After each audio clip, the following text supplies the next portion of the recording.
ESG는 네. 통계밖에다. 그러면 팀장님은 온실가스 배출 3기 이거 지금 엄청 전문가로 알고 있어요. 전문가는 아니에요. 네, 이렇게 다 전문가, 최고의 전문가라고 나오더라고요. 그래서 기업들이 이제 온실가스 감축은 되게 시급한 이슈고 현안이고 그래가지고 이거를 또 뭐 재생에너지로 바꾸기 위해서 아리백도 지금 많은 현안이고 이래가지고요. 온실가스 이게 제가 좀 질문이 커요. 질문이 크긴 한데 온실가스 유럽에서는 아까 말씀했듯이 계속 올라가고 있는데 우리는 막 얼마 전에 급락이 2번이나 있고 이런 상황을 좀 어떻게 봐야 되는지 또 국가 온실가스가 감축하는 게 원래 목표였는데 감축은 뭐 잘 이루어졌나 하는 또 그런 퀘션을 가지고 있는 일부 이제 뭐 여론도 많이 있고 3차 구축권이 이렇게 되고 하면 조금 어떻게 이 상황이 나아질 거로 보이는지 또 기업들은 어떤 대응과 준비 이런 게 필요할지 좀 얘기해 주시면 좋을 것 같아요. 네, 진짜 큰일이에요. 질문이 진짜 질문이 커요. 첫 번째 하나부터 볼게요. 네. 첫 번째, 이거 제가 벌써 까먹었어요. 첫 번째 말씀하셨던 게 가격이 다른 거에 대해서 정상이냐라고 말씀하셨잖아요. 지금 상황이 시장 상황에서 잘못된 건 아니에요. 즉 비정상은 아닙니다. 근데 제가 얘기하는 비정상이 아니라는 것이 제도가 잘못됐거나 아니면은 기업이 어떤 여기 거래에 참여하는 행태가 잘못됐거나 그런 상황이라고 보기는 어렵다라는 거예요. 지금 상황은 어떤 코로나라는 그런 특수 환경에 의한 인자에 의해서 이렇게 나온 것으로 받아들여야 되지 않겠느냐는 겁니다. 왜냐하면 유럽의 그 가격은 지금까지 막 60유로 넘어가는 것이 정상입니까? 그것도 마찬가지로 제도 자체의 문제라기보다는 투기 세력들이 좀 들어가면서 가격이 이상 올라가는 현상도 있어요. 하지만 올라가는 거는 자체는 정상이죠.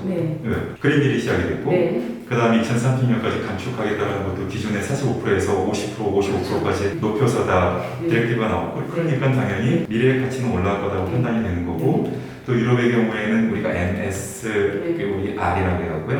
그 시장 안정화 조치라는 그 EC의 정책이 2017년 이후부터 탕 시작이 되면서 3유로가 지금까지 10배 이상이 올라온 거잖아요. 숨가쁘게 계속 올라왔단 말이에요. 왜냐하면 이렇게 물량이 시장에서 잉여량을 갖다 정부가 걷어들이는 EC가 작업이 들어간 겁니다. 자, 그렇다 보니까 거기에다가 같이 투기 세력들이 들어가면서 좀 더 올라가긴 했으나 이게 정상입니다. 한국도 올라가다가 갑자기 작년 어느 시점 이후에 갑자기 특히나 올해 푹 꺾어져 버렸죠. 이거는 작년에 코로나라는 특수 환경으로 인해서 시장의 기업들이 배출권이 남아버린 거죠. 남아버렸습니다. 이거 어떻게 되죠? 팔아야 되잖아요. 근데 기업들이 즉각적으로 파는 행위를 안 하고 기본적으로는 정상화하는 시점까지 끌고 가다가 파는 게 일반적이잖아요. 사고자 하는 기업도 팔고자 하는 기업도 이들은 금융하는 사람들이 아니다 보니까 현업에 계신 분들은 마지막에 CEO한테 보고 드리고 저 이제는 그래 사 팔어 그렇게 하는 시점이에요. 그러니까는 특정 시점에 몰린단 말이에요. 안 팔고 계시다가 그분들이 갖고 계셨던 분들이 지금 이제 어쩔 수 없이 내야 되잖아요. 그러다 보니까 가격이 무너져 갈 수밖에 없었겠죠. 올해는. 그러면 누군가 이런 궁금증이 가실 겁니다. 그거 저장하면 되지 않나요? 내년으로 이렇게 주머니에 갖고 있을 수는 없는 겁니까? 증권이니까? 있어요. 만약 그렇게 된다면 가격이 무너지지 않겠죠. 그런데 넘길 수 있는 양이 제한이 돼 있단 말이에요.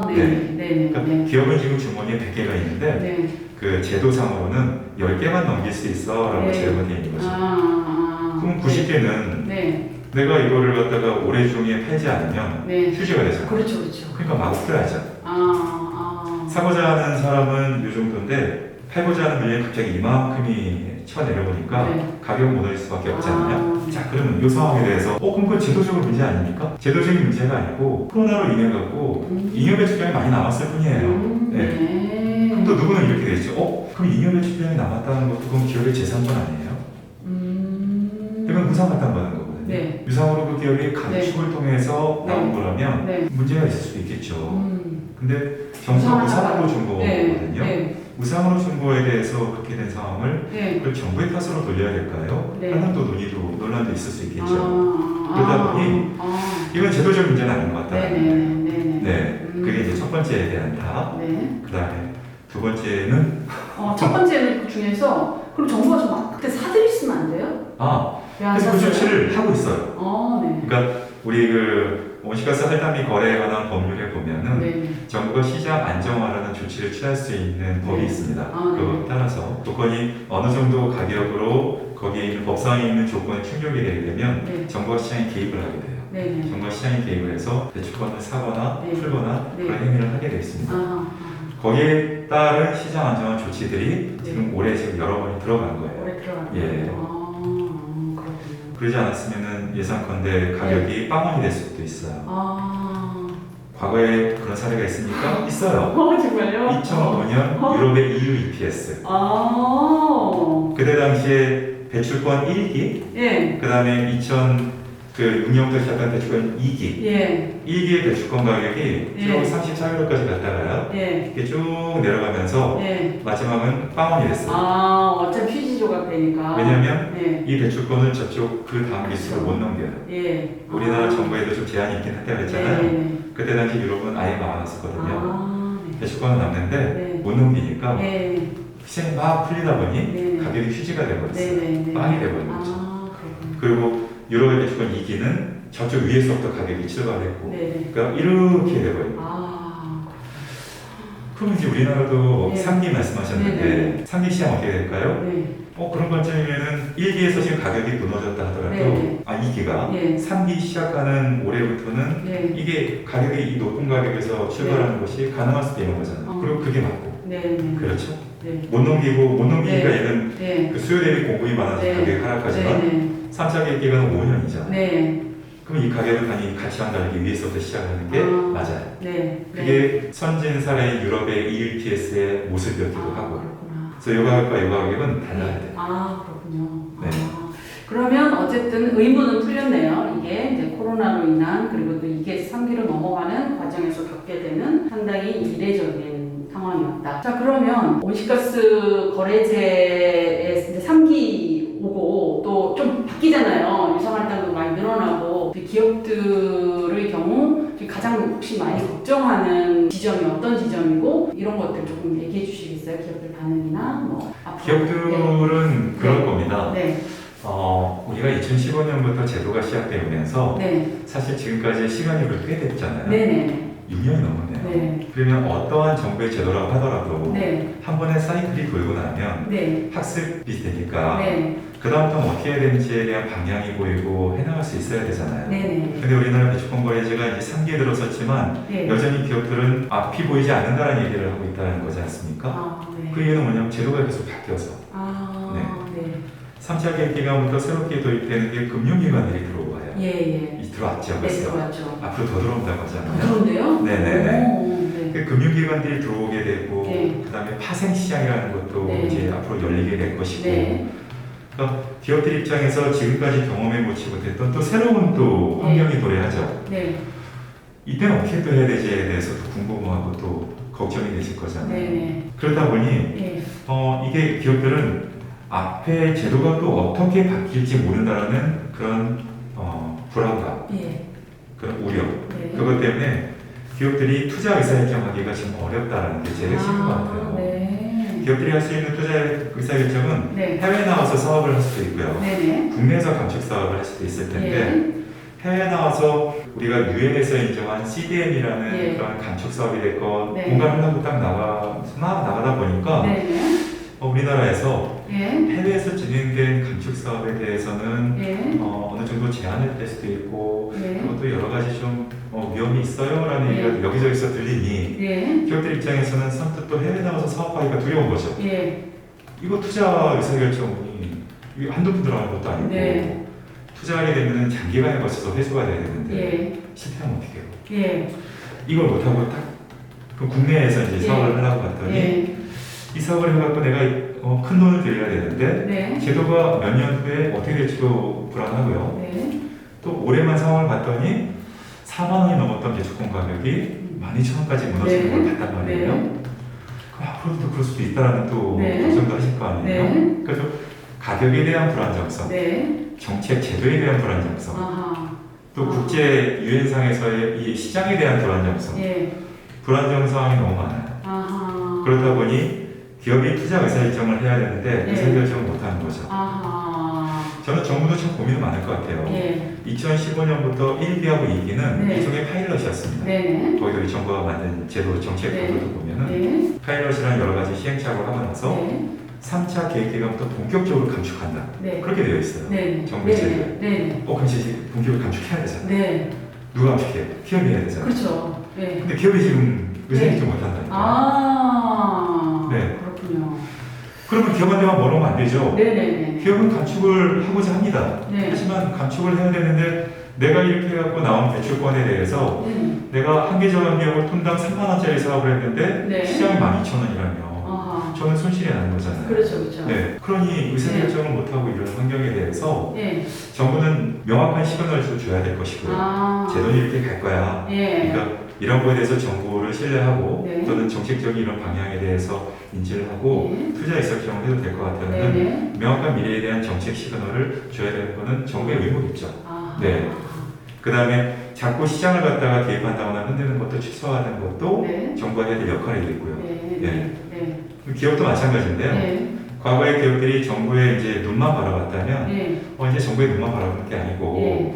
투자 의사결정을 함에 있어서 네. 시장만을 보지 말아주세요라는 얘기를 저는 또 드리고 싶어요. 그게 진짜 필요한 것 같아요. 왜냐하면 거기에 저는 네. 중요한 올해의 큰 파도가 던져졌다는 걸 저는 탄소 중립으로 봅니다. 네네네네. 우리나라 정부가 탄소 중립을 선언한 게 아니고요. 네네. 국제사회가 탄소 중립에 대해서 이미 선언이 되고 오는 것이 네. 우리나라도 온 거죠. 네. 네.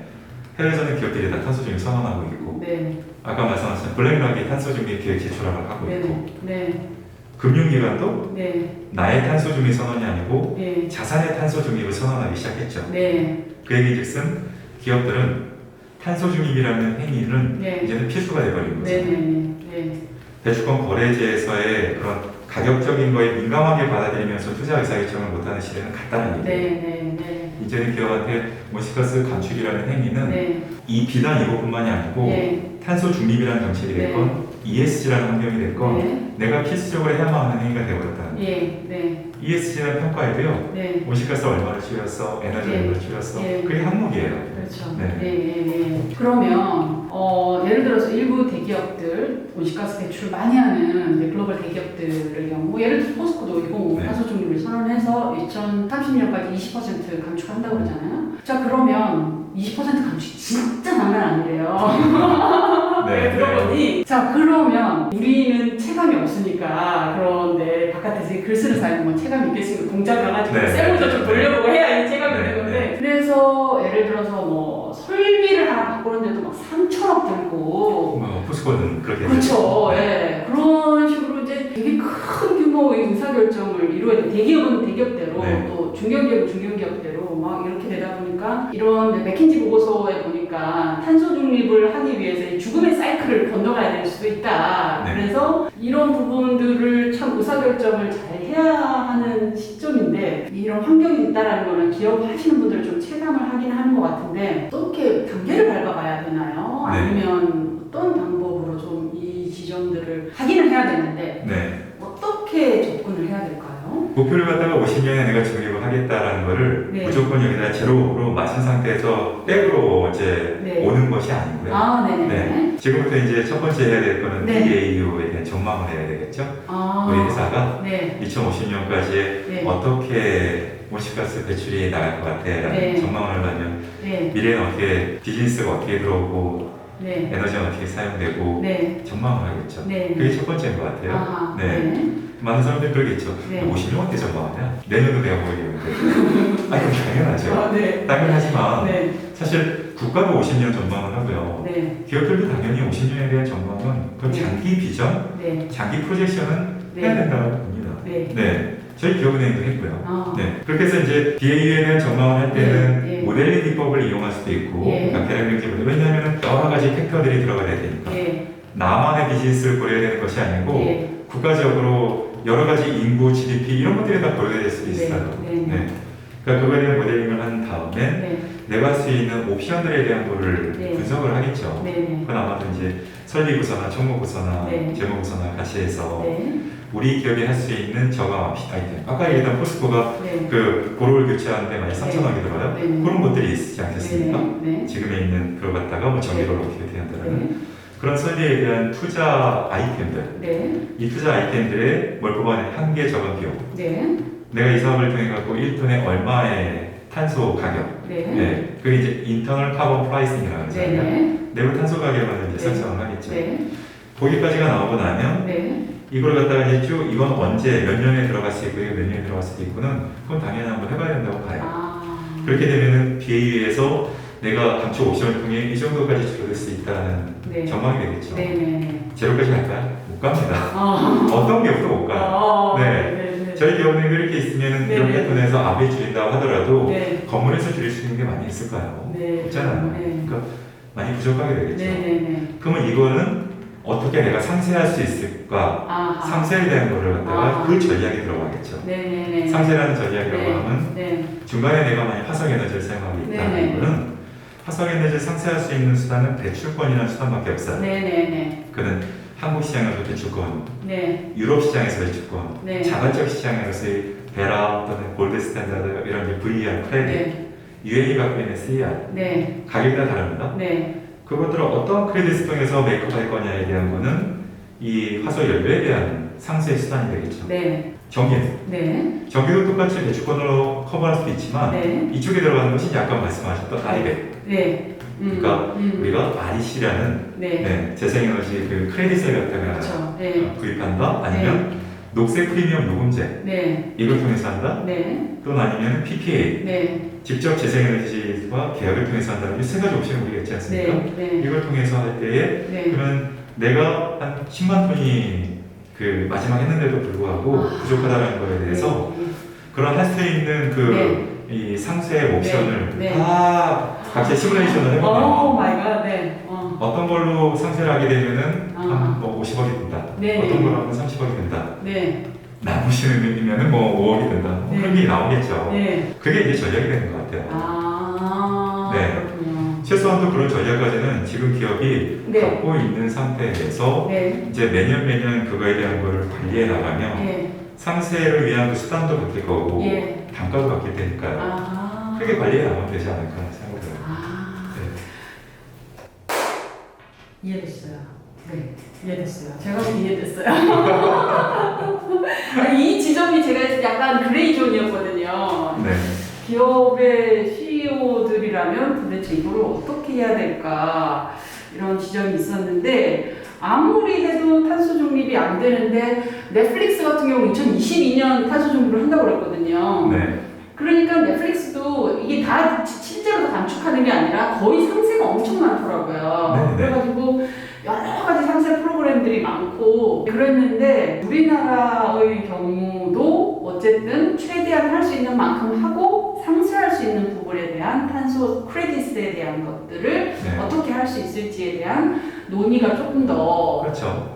좀 네, 네. 많아져야 되겠네요. 해외에서는 지금 그래가지고 어제자에 제가 외신에서 본 게 글로벌 이제 큰 은행 4개가 네. 자발적 탄소 시장을 위한 태스크포스를 꾸려가지고 네. 장외 시장에서 아예 4곳이 참여해가지고 이제 아예 그런 장외 거래를 할 수 있는 형태로 만드는 데까지 지금 계속 나가고 있는 그런 것 같더라고요. 아니 방금 4개 은행을 말씀하셨는데 네. 거기 기업은행도 참여하고 있어요. 어머 정말요? 네, 그러니까 어. 이게 뭐냐면 네. 아직 우리나라에는 그런 것이 들어오지도 않았고 네네네. 잘 모르죠. 네. 그런데 월드뱅크, 네. 세계은행에서 그거를 갖다가 지금 그 전 세계 허브가 되고 플랫폼이 돼서 네. 그런 걸 만들기 위한 작업을 하고 있어요. 아, 네네. 그 다음에 말씀하셨던 해외 네. 은행들도 네. 그 프로그램화에서 같이 참여해서 이제 하고 있는 거고요. 아. 국내에서는 저희 기업은행이 그걸 이제 우리가 그 클라이밍 웨어하우스 이니셔티브라고 하는데요. 네네. 월드뱅크가 하는 네. 거기에 저희도 이제 같이 참여해서 그 시뮬레이션에 네. 하고 있어요. 어머. 그러니까 네. 저희가 기대하는 거는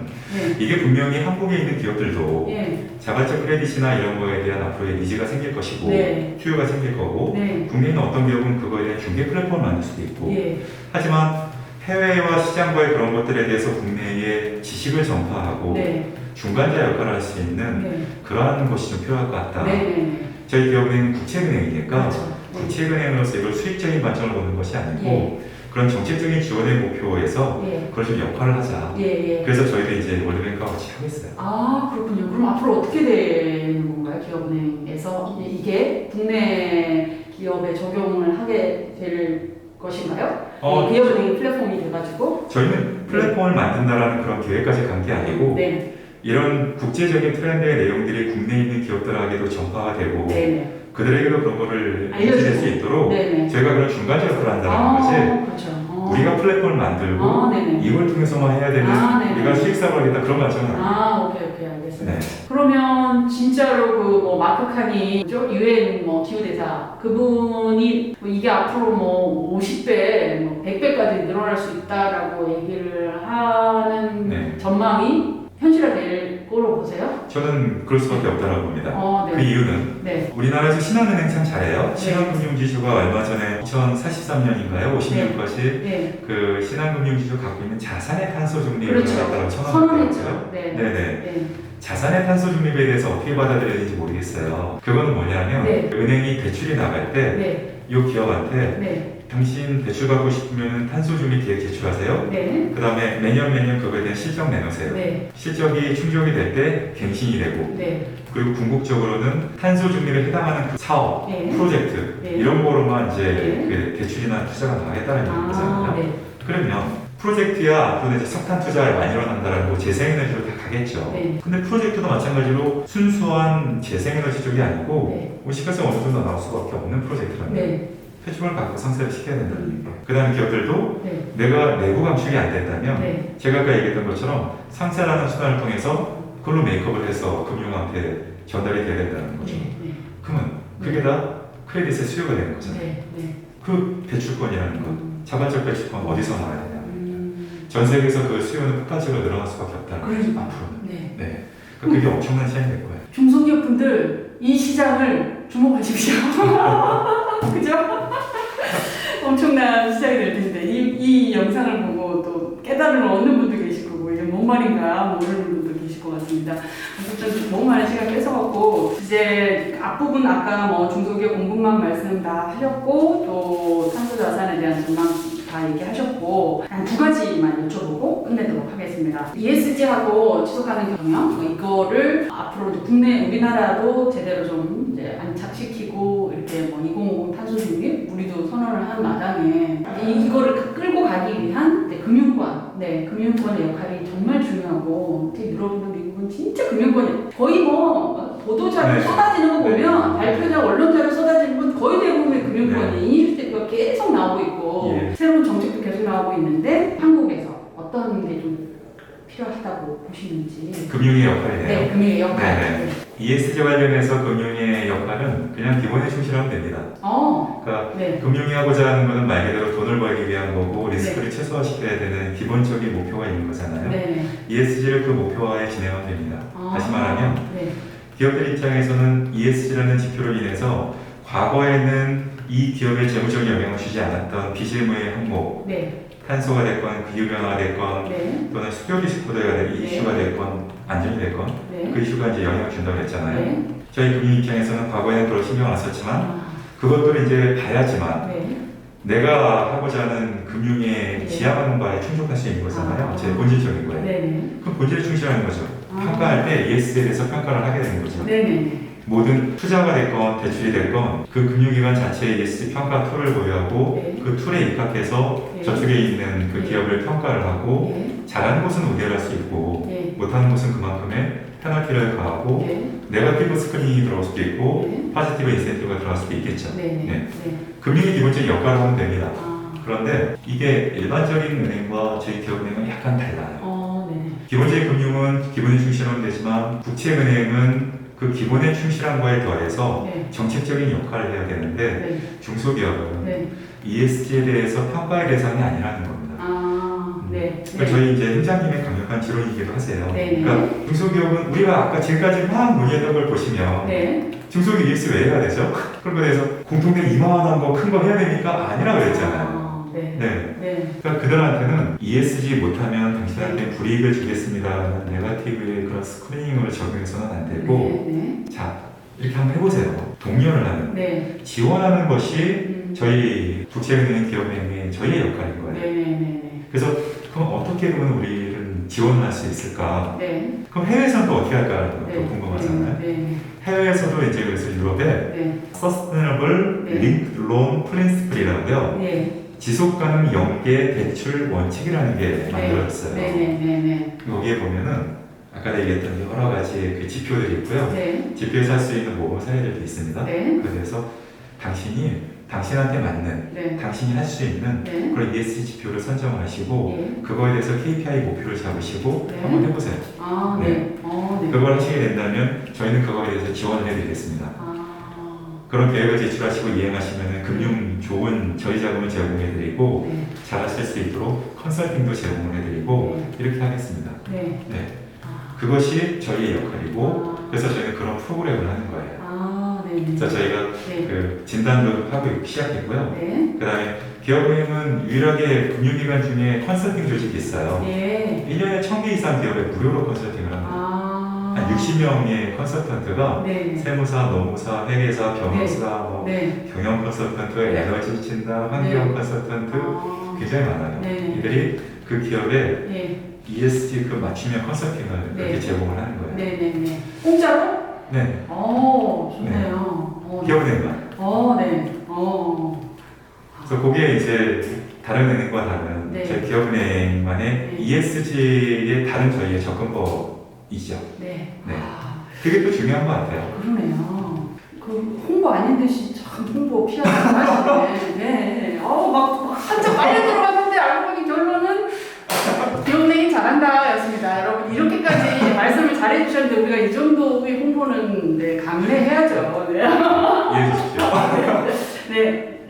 이게 기업은행 잘한다였습니다. 자, 그럼 마지막으로요. 이건 저희 인터뷰할 때마다 계속 다 하는 질문인데요. 네. 이제 국내 ESG 생태계를 잘 안착시키기 위해서 되게 다양한 키플레이어들이 있잖아요. 가장 핵심 이해관계자 키플레이어가 누구라고 생각하시는지 좀 말씀 듣고 끝내도록 하겠습니다. 한마디로 금융. 금융! 자, ESG는 네. 톱니바퀴다. ESG 톱니바퀴다. 예, 그 중에서 하나의 톱니가 이가 빠지면 안 네. 돈죠. 네, 네, 그러니까 네. ESG는 누구 하나만의 동력에 의해서 끌고 가는 영역이 아니고요. 네, 네. 모두가 다 톱니바퀴 역할을 합니다. 네, 네. 금융 쪽에 있는 그 법무적 중요하죠. 네. ESG에 대한 분쟁이 나타나면 쪽에서 해결을 해줘야 되고 네. 신용평가사 중요합니다. 네. 무엇이 ESG라는 거에 대해서 좀 평가를 똑바로 해줘야 되는 것이고요. 네. 모두가 톱니바퀴이긴 한데 네. 누가 이 톱니바퀴를 구동하는 동력은 누가 주느냐는 거죠. 네. 누구 때문에 여기가 돌아가기 시작을 했느냐. 그 동력을 준 거는 제가 처음 말씀드린 것처럼 금융이 출발이라는 겁니다. 네. 네. 이들이 원하는 거예요. 네. 이들이 그거를 평가하고 필요한 거고 그래서 공시를 요구하게 되는 순간 네. 이들은 공시를 위해서 활동을 하기 시작하는 거고 네. 저희는 그거에 대해서 평가사나 그들로부터 회계법이나 이런 데서 자료를 받기 시작하는 거고 법률적인 이슈가 이쪽으로 넘어가긴 하는 거고 네. 저는 금융이요. 오케이. ESG는 톱니바퀴다. 네, 오늘 장시간 인터뷰해 주셔서 너무 감사드리고요. 혹시 마지막으로 해야 되는데 못하는 말씀 있다든지 마지막으로 네. 한마디 부탁드리고 끝내도록 하겠습니다. 네. 여기 보고 말씀 주세요. 예, 구독자 여러분, 임팩트온 앞으로 크게 성장하길 바라고요. 임팩트온 구독 많이 해주십시오. 네, 감사합니다. 네, 감사합니다.